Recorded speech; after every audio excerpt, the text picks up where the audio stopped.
కేవలం 7,999 up to 10 kgs వరకు బరువు తగ్గి అధిక బరువు నుంచి వచ్చే ప్రధాన సమస్యలను దూరం చేసుకోండి.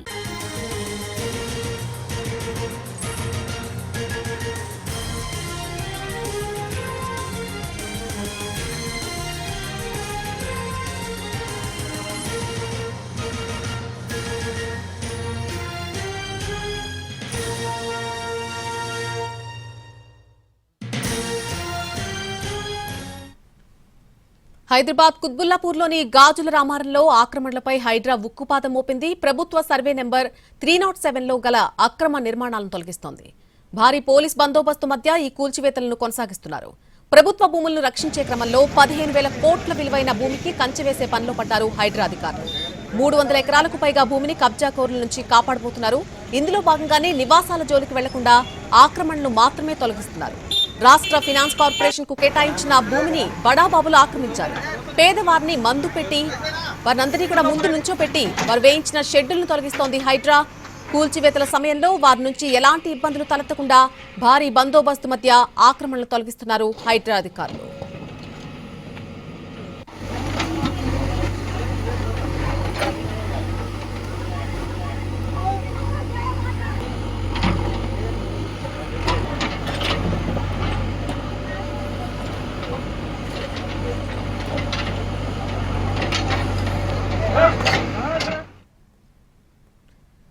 కుత్బుల్లాపూర్లో జరుగుతున్నటువంటి ఈ కూల్చివేతలకు సంబంధించి పూర్తి అప్డేట్ మా ప్రతినిధి ప్రేమ్ అందిస్తారు.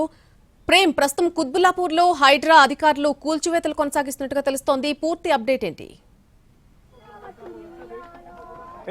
నళిని, ప్రస్తుతం కుత్బుల్లాపూర్ పరిధిలో ఉన్నటువంటి గాజుల రామారం, అలాగే గాజుల రామారం పరిధిలో ఉన్నటువంటి బాలయ్య నగర్ లో కూడా ఉద్రిక్త వాతావరణం కొనసాగుతుంది. ప్రస్తుతం మనం చూసుకోవచ్చు, హైడ్రా వచ్చేసి యొక్క సుమారుగా అంటే ఏదైతే 307 సర్వే నెంబర్లో ఉన్నటువంటి చాలా ఇళ్లను కూడా కూల్చివేస్తుంది. అయితే ఇప్పటికే ఒక బాలయ్య నగర్ సంబంధించినటువంటి నిర్మాణాలను కూడా చూసుకోవచ్చు. పేదవాళ్ళకి సంబంధించినటువంటి ఇళ్లను కూడా పూర్తిగా నీలమట్టం చేసినటువంటి పరిస్థితి కనిపిస్తుంది. అయితే ఇటు హైడ్రా చేసినటువంటి చర్యలకు వ్యతిరేకంగా కూడా ఈ యొక్క మహిళలంతా కూడా వారి ఇంట్లో ఉన్నటువంటి సామాన్లంతా తీసుకొచ్చి, అయితే ఇల్లు కూర్చేసిన తర్వాత తీసుకొచ్చినటువంటి ఆ సామాన్ అంతా కూడా మధ్యలో పెట్టుకుని హైడ్రాకు వ్యతిరేకంగా కూడా బతుకమ్మ ఆడుతున్నటువంటి పరిస్థితి కూడా కనిపిస్తుంది. అయితే ప్రస్తుతం ఈ యొక్క మహిళలతో కూడా మాట్లాడే ప్రయత్నం చేద్దాం. అమ్మ, చెప్పండి, ఈ హైడ్రా చేసినటువంటి చర్యలకు మీరు ఎలా స్పందిస్తారు? ఏం జరిగింది సార్? పొద్దున అందరు ఇండ్లలో పడుకున్నారు సార్. పొద్దున వచ్చారు, 5 గంటలకు వచ్చారు అందరు పోలీసు వాళ్ళు, జేసీబీలు అవన్నీ వచ్చారు. మేము వెళ్ళి వాళ్ళ కాళ్ళు పట్టుకున్నాం. సార్ మీరు ఎందుకు వచ్చారు? ఒక ఇన్ఫర్మేషన్ లేదు, ఏం లేదు సార్. మేము 30 years నుంచి ఇక్కడ ఉన్నాం, 30 సంవత్సరాల నుంచి మేము ఇక్కడ ఉన్నాము. మీరు ఇవ్వకుండా గరీబ్ వాళ్ళ ఇంట్లో మీదకి రావడం కరెక్ట్ కాదని కాళ్ళు మొక్కాం, రిక్వెస్ట్ చేశాం. అయినా కానీ వాళ్ళు వినలేదు. కోర్టు ఆర్డర్ ఉందండి, కోర్టులో కేసు ఆల్రెడీ పెండింగ్ ఉంది, నడుస్తుంది. మేము వాళ్ళకి వెళ్ళి చెప్తాం, మీరు కలెక్టర్ వెళ్ళి కలవండి అమ్మా, ఇక్కడ రావద్దు మీరు ఇంట్లో మీదకి. ఏమైనా మాట్లాడుతుంటే నువ్వు దౌర్జన్యం చేస్తున్నావు, ఇక్కడ అది చేస్తున్నావు, కబ్జాలు చేసినంటే సార్ మేము 30 సంవత్సరాల సంది ఉన్నాం, కబ్జా చేసాం, ఏం చేసాం, మీరు వచ్చి చూసిరా సార్? ఇప్పుడు వచ్చి కబ్జా చేసి ఎక్కడ న్యాయం ఇది? గత 6 నెలల నుంచి హైడ్రా అధికారులు వచ్చి మీ యొక్క స్థానికంగా ఉన్నటువంటి ఇళ్ల పైన విచారణ చేపట్టినామని చెప్పేసి అటు హైడ్రా కమిషనర్ కూడా తెలియజేస్తున్నాడు. మీకు ఇంతవరకు ఎలాంటి నోటీసులు ఇచ్చారా? గతంలో ఎవరైనా అధికారులు వచ్చి మీకు కలిసారా దీని మీద? ఎవ్వరు అధికారులు కలవలేదు, మాకు ఎలాంటి నోటీస్ అందలేదండి, మాకు అసలు చెప్పలేదు. సడన్ గా పొద్దున్న లేవగానే అందరి పనులకు వెళ్లే వాళ్ళు పొద్దున్న 5 గంటలు లేసేసరికి జేసీబీలు ఇవన్నీ టిప్పర్లు అవి వచ్చేసరికి వీళ్ళందరూ భయపడి పోలీసు వాళ్ళు అందరూ ఒకటేసారి చూసేసరికి అందరం భయపడ్డాం సార్. చాలా భయమైంది. ఆల్రెడీ కాళ్ళు పట్టుకున్నాం, రిక్వెస్ట్ చేసినాం, వద్దు సార్ ఇది కరెక్ట్ కాదు, అందరం కూలీనాలు చేసేటోళ్ళము. మేము ఆల్రెడీ ఇక్కడ మిషన్ల దగ్గర పని చేసుకునే వాళ్ళం, అందరం లేబరే. మేము పొద్దున్న లేచాడ పని చేసుకుంటాము, సాయంత్రం ఇప్పుడు మిషన్లు బంద్ అయినాయి. బంద్ అయినాక బయట పోయి పని చేసుకుంటున్నాం. అందరం ఉన్నాం ఇక్కడే, ఇళ్లలో ఉన్న వాళ్ళమే. కబ్జాలు పెట్టిరు, అది పెట్టిరు అంటే 30 years బ్యాక్ 30 సంవత్సరాల సంది ఇక్కడ ఉన్న వాళ్ళము. నిన్న మొన్న వచ్చి మీరు కబ్జా పెట్టిరు అనడం ఎక్కడ న్యాయం ఇది? కొంతమంది రాజకీయ నాయకులు ఈ స్థలాలను కబ్జా పెట్టి ఇళ్లని నిర్మించి 10 లక్షల చొప్పున అమ్మారని చెప్పేసి కూడా అటు హైడ్రా నుంచి ఆరోపణలు వినిపిస్తున్నా. మీరు నిజంగానే 10 లక్షల రూపాయలు పెట్టి కొనుక్కున్నారా ఇది? ఇండ్లు కట్టుకున్నాం, మేము కొనలేదు, ఎవరు అమ్మలేదు, ఎవరు కొనలేదు. రాయి కొట్టిన ప్లేస్ లా సాఫ్ చేసుకుని బతుకుతున్నాము, ఇండ్లు కట్టుకున్నాం. గాని ఇక ఇది కొన్నేళ్ల నుంచి సాఫ్ చేయంగా అంత గుంతలు, అవి కోరిలు, చెరువులు కావు. అవి 250 మంది కుటుంబాలు ఉంటాయి సార్. ఇక్కడ 250 మంది కుటుంబాలు ఉంటాయి. ఇంకోటి అందులో ఏంటంటే సార్, ఇవాళ అమావాస్య, పెద్ద అమావాస్య, ఈ రోజు పండగ వాతావరణం. నిజం చెప్పాలంటే దసరా అనేది అందరికీ పెద్ద పండగ. ఈ రోజు దసరా రోజు పెద్ద అమావాస్య అందరు సంతోషంగా బతుకమ్మ పండుగ చేస్తే మేము రోడ్డు పాలే బతుకమ్మ పండుగ చేసుకోవాలా సార్? ఇది ఎక్కడ న్యాయం సార్? ఆడ కూతురులకి మెయిన్ ఇంపార్టెంట్ బతుకమ్మ. తెలంగాణ రాష్ట్రంలో పుట్టిన ప్రతి ఆడబిడ్డకి బతుకమ్మ పండుగ చాలా ఇంపార్టెంట్. మేము బతుకమ్మ ఆడాలా, లేకపోతే మా సంసారం రోడ్డు పాలు వేసుకొని మా పిల్లలు వేసుకొని ఇక్కడ మేము రోడ్డు మీద కూర్చోాలా? అసలు ఎక్కడ న్యాయం సార్ ఇది? అసలు గరీబులకు ఎవరు దిక్కులేరు. అసలు మేము ఒకటే కోరుతున్నాం, గవర్నమెంట్ గురించి ఒకటే, మీరు ఎక్కడైతే FTL అసలు చెరువు జాగా ఉందో అక్కడ వెళ్ళి మీరు చూడండి. మేము డిస్టర్బ్ చేయట్లేదు, కానీ గరీబుల ఇండ్ల మీద పడ్డ మాత్రం కరెక్ట్ గా సార్. ఇదే న్యాయం కావాలి మాకు. వీళ్ళ మొక్కలు చూడండి సార్, ఒక్కళ్ళైనా 10 లక్షలు పెట్టి కొనే మొక్కలు చూడండి. వాళ్ళు పని చేసుకొని పొద్దుగాల నుంచి సాయంత్రం కష్టం చేసేవాళ్ళు.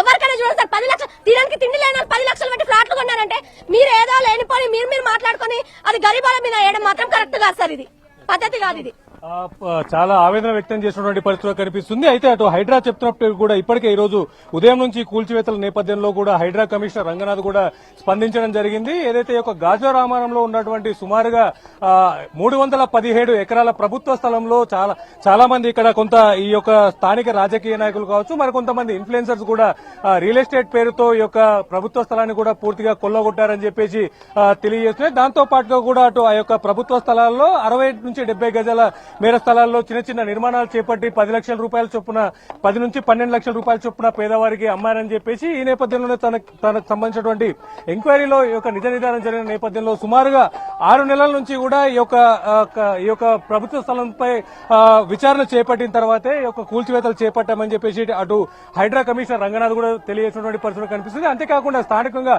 వినిపిస్తున్నటువంటి అంశం నేపథ్యంలో ప్రస్తుతం మనం చూసుకుంటున్నాం ప్రతి ఒక్క ఇంటి పైన కూడా కోర్టుకు సంబంధించినటువంటి రిట్ పిటిషన్ నెంబర్ ఆర్డర్ కూడా కోర్టు దీనిపై రాసి ఉంది. అయితే గత 2 సంవత్సరాల క్రితం కూడా ఇదే అంశం నేపథ్యంలో ఈ యొక్క నిర్మాణాలను తొలగించేందుకు కూడా అప్పుడున్నటువంటి GHMC అధికారులు ప్రయత్నించినప్పటికీ కూడా ఆ సందర్భంలో అటు కోర్టును ఆశ్రయించారు. ఆ నేపథ్యంలోనే ఈ యొక్క రిట్ పిటిషన్ దాఖలు చేశారు. 2023లో దాఖలు చేసినటువంటి ఈ యొక్క రిట్ పిటిషన్ కూడా రేపు ఉదయం ఆ కోర్టులో కూడా దీనికి సంబంధించినటువంటి విచారణ కార్యక్రమం కూడా చేపట్టబోతున్నట్టుగా కూడా తెలుస్తుంది.